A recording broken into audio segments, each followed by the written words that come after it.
Hello friends, कैसे हैं आप सब लोग जी। Realme का एक और फ़ोन लॉन्च होने वाला है, फ्लैगशिप 2021 Realme GT सीरीज। कहते हैं इस फ़ोन में स्नैपड्रैगन 888 और 778 की गेमिंग प्रोसेसर आने वाला है। स्नैपड्रैगन प्रोसेसर के साथ ये फ़ोन लॉन्च होगा 18 अगस्त 12:30 बजे फ्लिपकार्ट पर।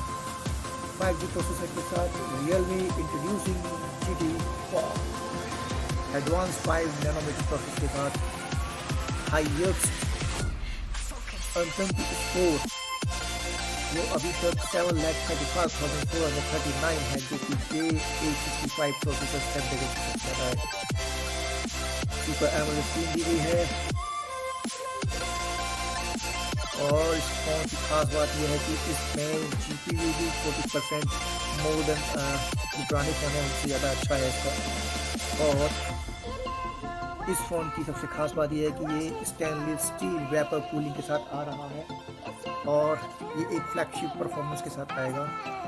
पहले फ़ोनों में कॉपर VC सिस्टम के साथ आया करता था, पर अब जो है ऐसा नहीं है, अब ये स्टेनलेस स्टील सिस्टम के साथ आएगा। इसमें डायनेमिक एक्सपेंशन दी गई है जो कि 7 GB ROM into RAM for फाल्टम फास्टर मल्टीटास्किंग के साथ आएगा।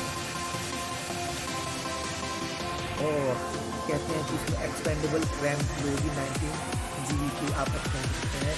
65 super dust charge, 0 to 100% 30 minutes charging time. वाह, ग्रेट फ़ोन। इन अभी तो यही फ़ोन है, सबसे बढ़िया फ़ोन है। 120 hertz super AMOLED full screen. Sampling rate जो अगर आप इसकी बात करते हैं तो 360 हर्ट्ज तक सैम्पलिंग रेट है इसका। GT मोड भी दिया गया है, गेमिंग स्पेस के लिए काफ़ी बेहतर फ़ोन है, जो कि PUBG और दूसरे मोबाइल के गेम स्टार्ट गेम खेलते हैं। Thanks for watching and thanks for listening to me.